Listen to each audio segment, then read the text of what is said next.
having a bunch of animals a lot of times is like having a bunch of kids. You don't understand that the kids start taking care of the kids. Like goats just do goat stuff. It's like, I want to say that I just, I do work a lot. I do work hard, all that stuff. But like, it's not as hard as people think. You can just have that lifestyle. It's like they just do their thing. There's morning chores and evening chores, and then there's, long-term projects and fixing stuff. If you don't watch TV, think about how much time you have. And the bigger your family gets, the more help you have around the land. And this is the bear print. It's like, this is the healthiest way to have a family. And it's the way to survive what's coming. All right. Grandma survived the Great Depression because her supply chain was local and she knew how to do stuff. That's it. The bigger the supply chain, the more vulnerable it is. If you have to ship chicken to China to be processed by Bangladesh and then ship it, just get it local. And right now it seems like it costs more money, but in the end it won't. It'll cost way less. Way less. If you go to one of these sodomy cities, and I'll show you a quick cartoon made by some legend right here. 1-800-DON'T-WANT-IT, LA abortion clinic. You have downtown LA, someone robbed. This is so true, by the way. It's this bad. 2 eggs, only $15. Best deal in LA. That's so true. 2 eggs are $15 in LA. 15. I get 45 a day for the price of feed, which is nothing. You get a $20 bag of giant feed. It lasts you, 3 weeks? 4 weeks? You let them free range a lot in the summer. You barely even use it. And then water. Ooh. So the people claiming, the globalists, quote unquote environmentalists, are not environmentalists. They're using an unbelievable amount of energy and resources to get their quinoa from Peru, to get their alpaca wool from, I guess, Peru as well. To get their labor from Bangladesh, to get, it's, if you do it locally, the irony about all this stuff is when people say, it must be nice to have the money that I'm about to have. It's cheaper. It's cheaper than aborting your kids and sitting in a cubicle.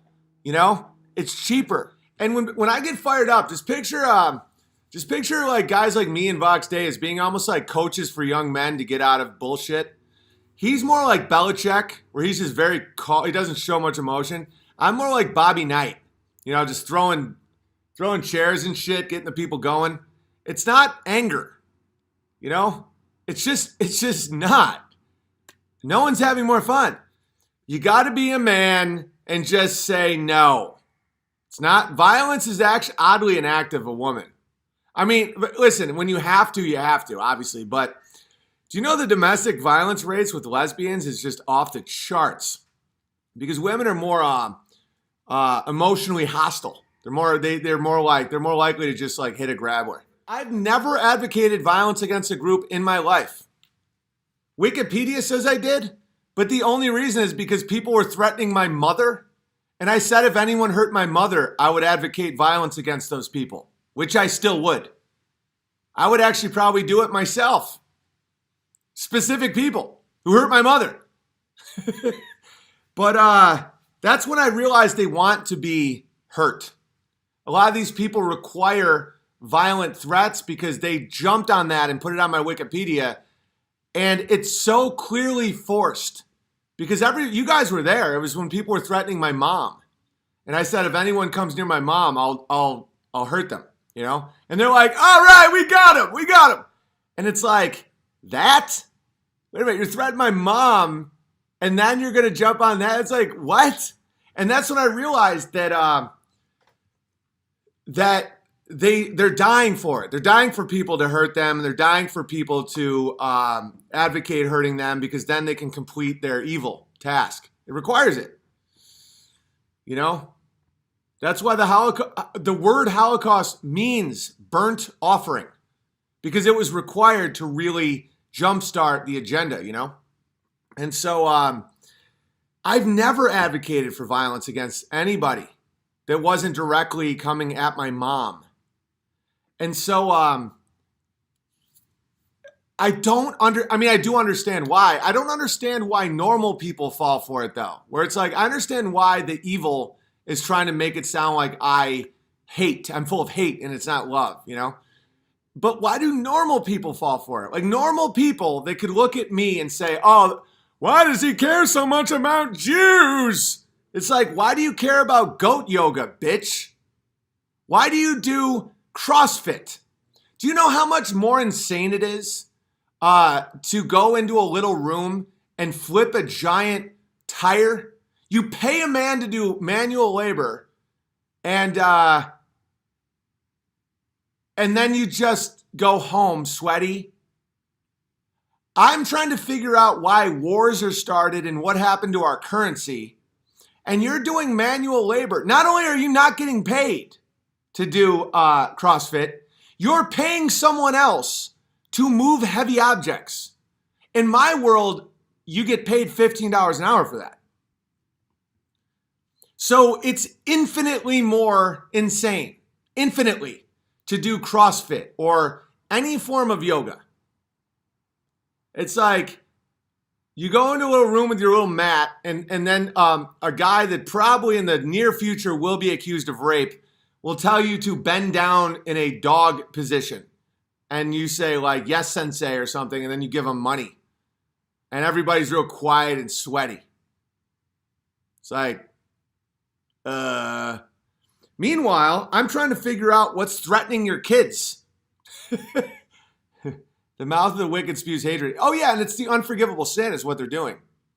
You know, it's when Jesus Christ performed a miracle in front of the Pharisees. There was a man who was blind and dumb doesn't mean, like some of these people in the chat. It means they can't speak. And Jesus gave the guy sight and he could speak. And all the first century bears were like, yeah, crushing, love this guy. And the Pharisees, the Shapirus, said that is from Satan, right? That's the unforgivable sin. It's not even the rejection of Christ. It's attributing his divinity to the devil is what you will never be forgiven for. And so you see it all over the place now. You see people, when they see something beautiful. I remember when I first married my wife and I was doing some jokes and people literally said that I married a woman who was part Hispanic so that I could do racial jokes. The love and devotion I had for Amy and will always have, they thought that it was because of my hatred for my quote unquote minorities is why I married a woman who is part Hispanic. That's an unforgivable sin to view the world that way. You know, Dr. E. Michael Jones calls it the revolutionary spirit, where everything good you must make bad, everything beautiful you must make ugly, etc. I've watched it the whole time, and sometimes these grab wars will, and Steven Crowder's a grab war, so it's not limited just to, a certain tribe. You know, Alex Jones is a grab war, full blown. That's mental illness. It is for us. For these people, we have mental illness. In their mind, someone who pursues truth over material is mentally ill. I realized that very early on. No, after I did my third Joe Rogan experience, I think the fourth is when he sodomizes you. So luckily I got out in time. But I remember really understanding him, where the pursuit of truth and beauty and safety for your family and the good, the beautiful, and the true over the material and the pleasure, those people view as insane. He really does think I'm insane. These people, they authentically think I'm insane because they look at all the money I've left on the table, all the pussy, all the power. I would burn it and laugh if it meant more time with my family, more logos, more, truth, more, ability to create. No, they do get it and they reject it. It's the ultimate sin. It's the unforgivable sin. Like they're in the abyss. They're walking through life in an abyss. And it's like they know God's grace. They know truth. They know beauty. They've seen it. They've made it. The worst is the ones who have made it. and they reject it for pleasure and power. And this is even worse. They use their tongue to speak these things into reality. You know, they say that is from Satan. The people that point at me and say that what I'm doing is from hate or mental illness and all that stuff. And you can see my family growing, my land producing, you know, my comedy just crushing.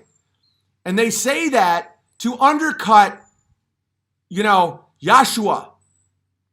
It's unreal. It's like that is what will damn you to hell.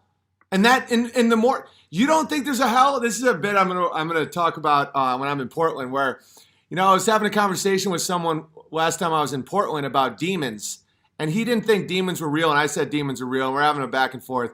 And then a naked man on a 10-speed rides by screaming, and we both just quietly kept walking because apparently demons are real. If you don't think demons are real, just go to Portland.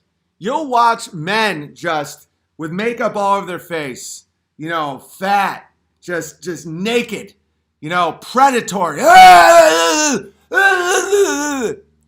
And the people like Joe Rogan of the world protect those city walls and say, keep on sodomizing, keep giving me nickels.